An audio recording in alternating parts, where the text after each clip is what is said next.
부자가 되기 위한 각종 정보를 각 분야 전문가들에게 들어보는 시간입니다. 부자 대세 시간이고요. 오늘은 우리은행 투자상품전략부의 최진호 이코노미스트와 함께하겠습니다. 어서 오십시오. 네, 안녕하세요. 최진호입니다. 박사님 전문 분야로 이번 금통위 사실 저는 방송하다가 결과 나와서 깜짝 놀랐거든요. 네, 저도 깜짝 놀랐습니다. 아, 예상 못하셨군요. 예. 예상 못한 결과가 나왔습니다. 금융시장의 반응은 그때 어땠습니까? 말 그대로 정말 깜짝 기준금리 인하다라고 이렇게 볼 수가 있겠는데요.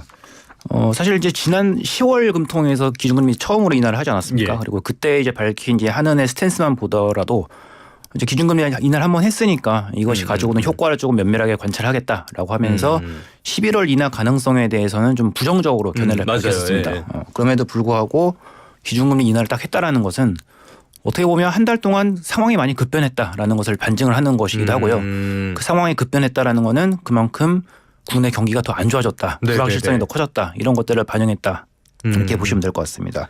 그래서 아무래도 이 좀 금리 인하라는 것은 채권 금리를 같이 끌고 내려갈 수 있는, 그러니까 채권 가격이 비싸지게 할 수 있는 요인이기 때문에 채권 시장은 좀 반기는 분위기고요. 반면에 이제 주식시장 같은 경우에는 앞서 말씀드렸던 것처럼 이제 경기가 안 좋아지니까 아무래도 이 주식이라는 거는 이제 성장성을 먹고 자라나는 그런 자산이잖아요. 그래서 주식 같은 경우에는 이제 약간 조금 뜨뜻미지근한 그런 모습을 보이고 있고, 환율 같은 경우에는 지금 1,400원대에서 계속해서 높은 그런 레인지에서 횡보하고 있는 상황입니다. 자, 그러면은 이번에 기준금리를 낮춘 거는 한 달 만에 경제 상황에 변화가 많았고 그거는 나쁜 쪽으로의 변화였다라고 볼 수가 있겠는데 이번에 관심이 많았던 게 그래서 경제 전망 보고서였잖아요. 이 부분에서 수정 전망치가 나왔는데 어떻게 보셨습니까?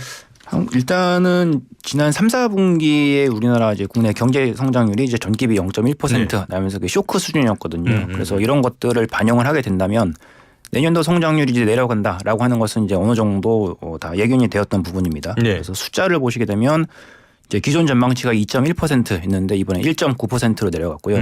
물가 상승률 역시 이제 경기가 약해지니까 함께 낮아지면서 기존 전망치가 2.1%였는데 1.9%로 내려갔습니다. 돈 안 쓰니까. 예. 그런데 이제 문제는 뭐냐면은 내후년 2026년도를 보시게 되면은 경기가 또 계속해서 미끄러지는 그런 모습을 보이고 있습니다.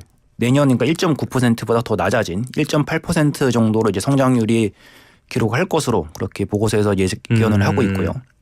근데 반면에 이제 물가 상승률 같은 경우는 1.9%에서 그냥 하방 경직으로 유지되는 이제 이런 상황을 보이고 있는데요.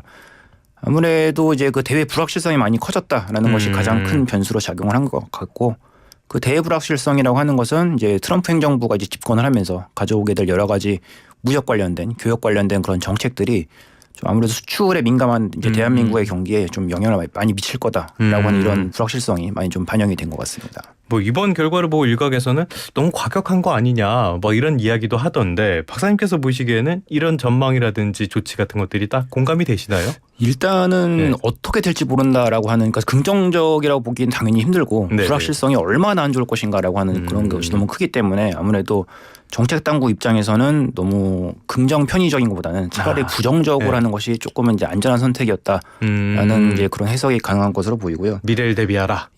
그리고 이 성장률에 대한 이제 부문별로 좀 뜯어보게 되면은 가장 두드러지는 부분이 한국의 수출 증가율이 굉장히 빠르게 감소하고 있다라는 패턴입니다. 이제 올해 이제 12월, 지금 12월이니까 다 끝나가고 있는 이런 상황에서 이제 올해 1년치를 되돌아보게 되면 한국의 수출 증가율은 한 6.3% 정도로 이제 집계가 될 것으로 그렇게 보이고 있는데요. 내년에는 이 수출 증가율 같은 경우가 이제 1.5%로 굉장히 확 빠르게 줄어들고요. 그리고 내후년 같은 경우는 0.7%까지 굉장히 빠르게 내려가는 것으로 이렇게 예상을 하고 있습니다. 그 이유가 뭔가요? 또 아시다시피 이제 트럼프 행정부가 이제 집권하면서 가져올 수 있는 여러 가지 교육 관련된 정책들이 글로벌 이제 교역량을 많이 위축시킬 거다라고 하는 그런 우려감이고요. 또한 트럼프 정책의 대부분이 칼끝이 이제 중국을 향하고 있기 때문에 아무래도 대중국 수출 비중이 높고 또한 중국을 통해서 우회 수출을 많이 하는 한국 같은 국가들에게는 그 수출의 타격이 훨씬 더 클 수 있겠다라는 것이죠. 이미 뭐 아시다시피 트럼프가 이제 집권을 하면서 첫날에 그런 얘기 하지 않았습니까? 내가 집권을 하게 되면 멕시코하고 이제 캐나다에 대해서 25% 관세 부과하겠다. 그런 얘기를 이제 SNS를 통해서 해버렸는데, 전 자꾸 그분 얘기하면 이렇게 웃음이 좀 나와요.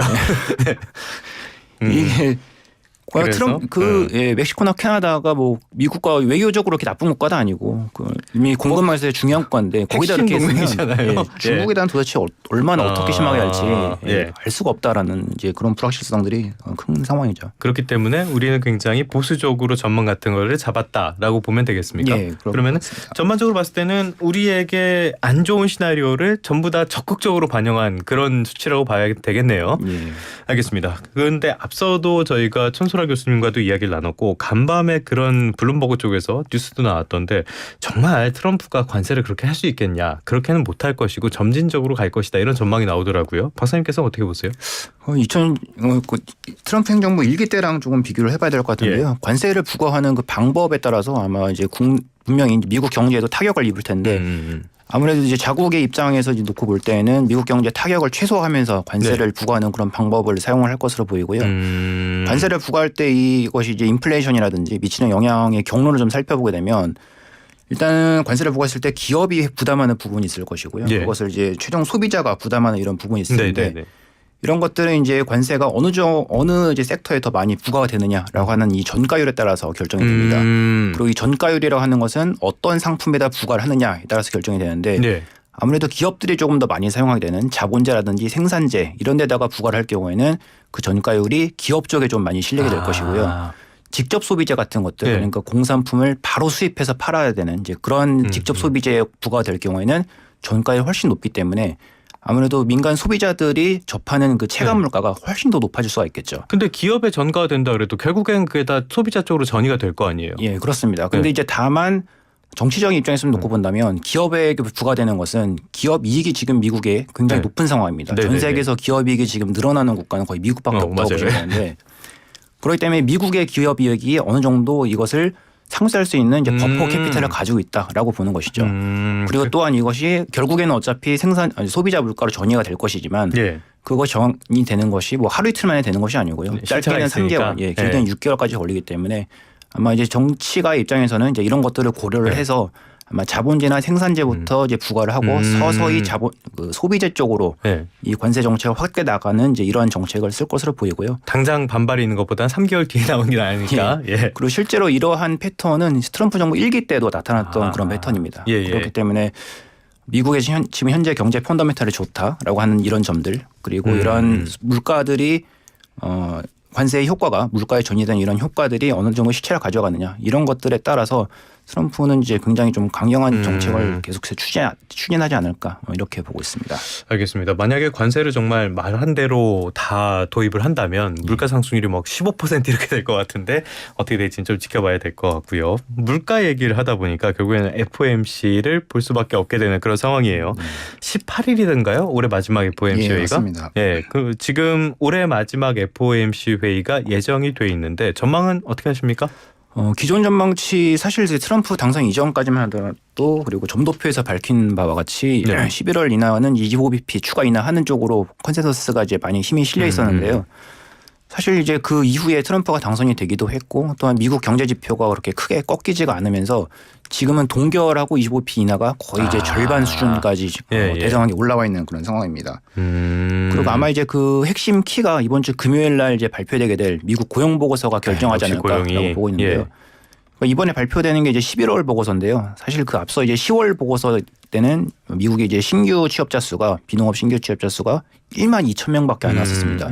이게 원래 20만 명대 나와야지 정상인 건데 1만 2천 명이니까 이제 말도 안 되는 쇼크였던 거죠. 굉장히 좀 주춤하는. 그런데 이제 이게 이렇게 약했던 이유는 그 조사 기간 당시에 허리케인의 영향도 있었고 실제로 응답률이 굉장히 낮았기 때문에 의미 있는 데이터로 시장에서 취급을 하지 않았다는 것이죠. 근데 이제 이번에 발표되는 이제 데이터가 만약에 다시 20만 명대 이상으로 올라선다라고 한다면 12월 이제 FOMC에서 금리 인하 강성은 조금 더 낮아질 그럴 가능성도 조금 일어나야 될 것 같습니다.